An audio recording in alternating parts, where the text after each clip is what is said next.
नमस्कार प्यारे बच्चों, स्वागत है आप सभी का इस Q&A सेशन में। हम वो सारे प्रश्न देखेंगे जो एग्ज़ाम के लिए बहुत महत्वपूर्ण हैं। ये जो सेशन है ये पूरी तरीके से हॉस्टल वार्डन परीक्षा के लिए समर्पित है।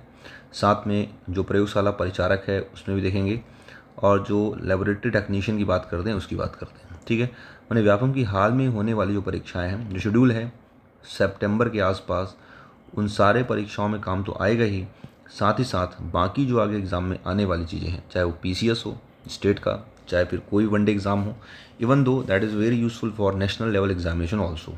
ठीक है, रेलवेज वगैरह में भी काम आएगा। चलिए ठीक है, स्टार्ट करते हैं। सबसे पहले तो देखिए, सबसे पहला जो क्वेश्चन यहाँ पे दिख रहा है आपको, हाल ही में भारत के किस राज्य के स्थान को यूनेस्को सूची में शामिल किया गया है? The right answer is Assam. Reason क्या है? देखिए, यूनेस्को अभी चर्चा में बहुत चल रहा है।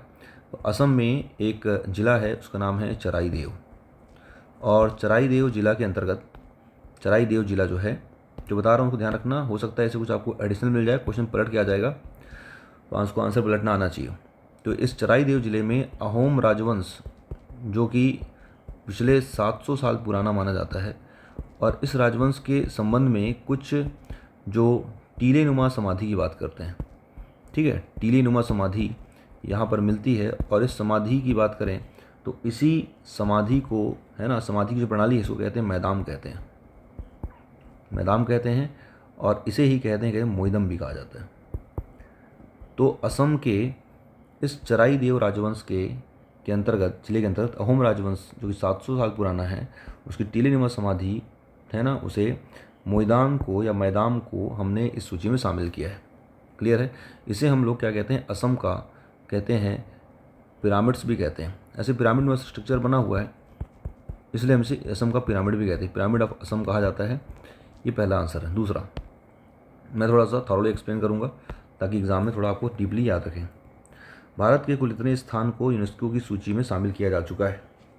ठीक है, ध्यान रखिएगा कि भारत के अंतर्गत यूनेस्को की सूची में टोटल कितने को स्थान शामिल किया गया है, तो अब स्थित जो बन चुकी है 43 प्लेसेस हैं। भारत में कुल 43 स्थान जो हैं यूनेस्को की सूची में शामिल किए गए हैं। कितने हैं? 43। ठीक है, मैंने यूनेस्को की जो बैठक है UNESCO, समझो, इसको ध्यान से समझो आप लोग। ठीक है, United Nation Educational Scientific and Cultural Organization, sometime इसका फुल फॉर्म पूछा जाता है। और इसकी जो इस्टेब्लिशमेंट की बात करते हैं, ये 1945 में 16 नवंबर को इस्टेब्लिश किया गया, और यूनेस्को का जो हेडक्वार्टर है ये है पेरिस में। ठीक है, पेरिस ओलंपिक अभी चल रहा था चर्चा में। यूनेस्को एक संस्था है जो कि पूरे वर्ल्ड वाइड काम करती है, और यूनेस्को का भारत मेंबर है। क्लियर, ध्यान रखेंगे। और यूनेस्को में, है ना, इसके जो वर्तमान में जो हेड हैं आंद्रे एजोले हैं। ठीक, इसके हेड हैं आंद्रे एजोले। ये कुछ इन्फॉर्मेशन मैंने आपको एडिशनल दी, इसलिए कह रहा हूँ इस पूरे वीडियो को थॉरली देखिएगा, लाइन से देखिएगा, don't skip any point, because every point is very factual with respect of an examination. Okay, right, let's come to forward.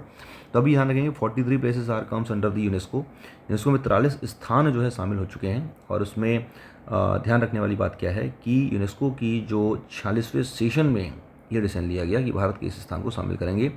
तो असम का चराईदेव जिले में ये अहोम राजवंशी कहानी। अगला प्रश्न देखते हैं यहाँ पर जो दिख रहा है।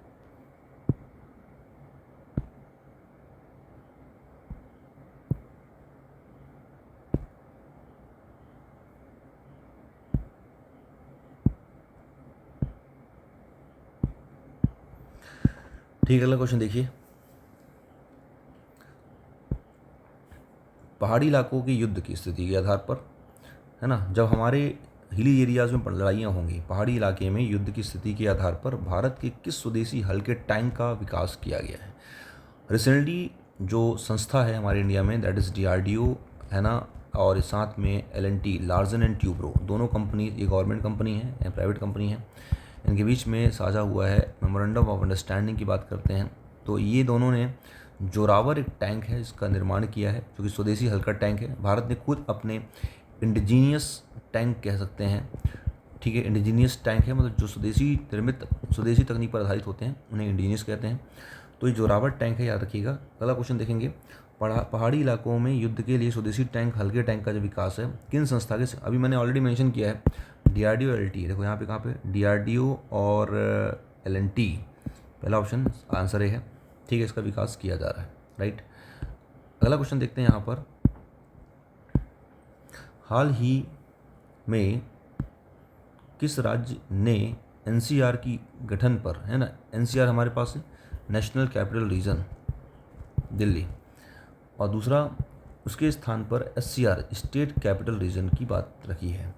ये स्टेट है उत्तर प्रदेश। ये क्या कर रहे हैं, यूपी एससीआर बना रहे हैं, है ना। उत्तर प्रदेश स्टेट्स, है ना, कैपिटल रीजन। इससे क्या है ना, यूपी की राजधानी को विस्तार करने के लिए थोड़ा मौका मिलेगा, उसकी राजधानी को एक्सपांड करने के लिए कुछ क्षेत्र मिलेंगे।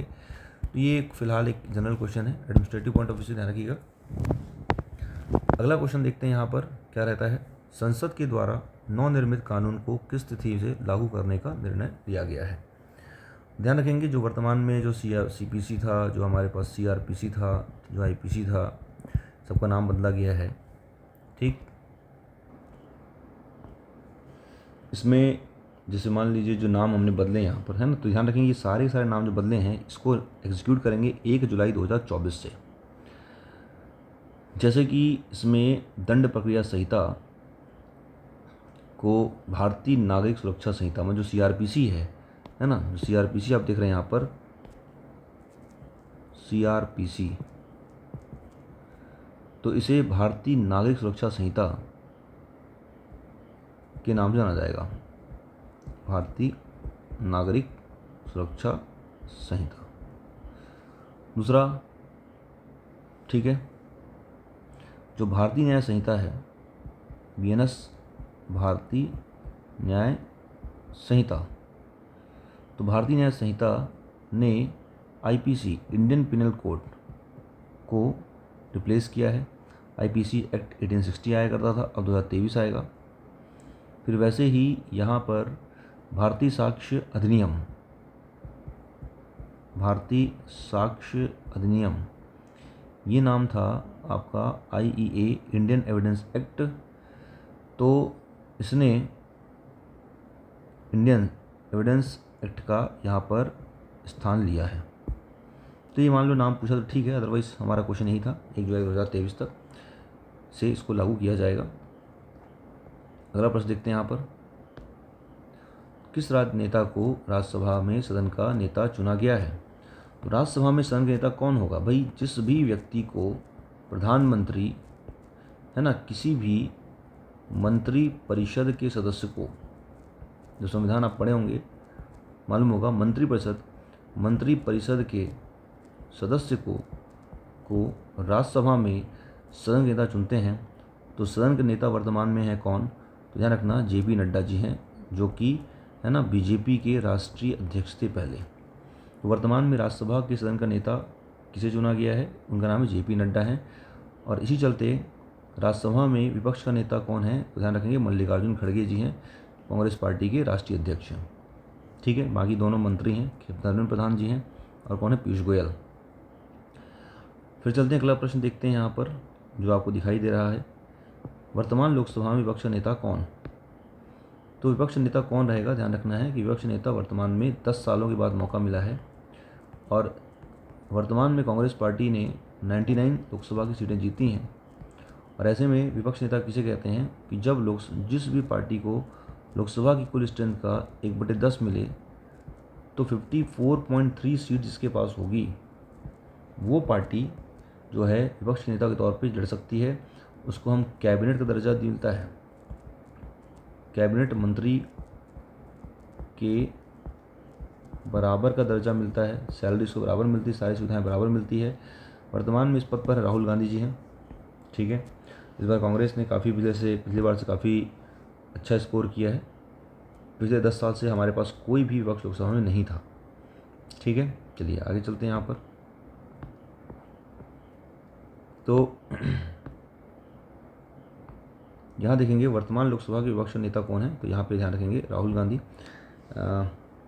हेमंत सोरेन को झारखंड के तीसरे मुख्यमंत्री के रूप में किस राज्यपाल ने शपथ दिलाई है, तो उनका नाम है सीपी राधाकृष्णन।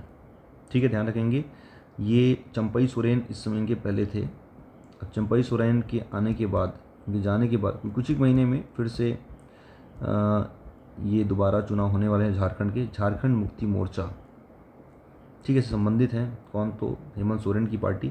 तो ये वापस आ चुके हैं जेल में, ये अभी कुछ सज़ा के चलते, लाभ के पद के चलते जेल में थे और ये वापस आ चुके हैं। सीपी राधाकृष्णन अब क्या बन चुके हैं आपके, ये बन चुके हैं, इन्होंने इनको नियुक्त किया है। मतलब किसी भी राज्य के मुख्यमंत्री की नियुक्ति कौन करता है, ये करता है राज्यपाल करता है। ठीक है, और राज्यपाल कौन है, सीपी राधाकृष्णन। वर्तमान में झारखंड के राज्यपाल कौन है, सीपी राधाकृष्णन। चलिए, तो अगला हम क्वेश्चन लेकर के आएंगे।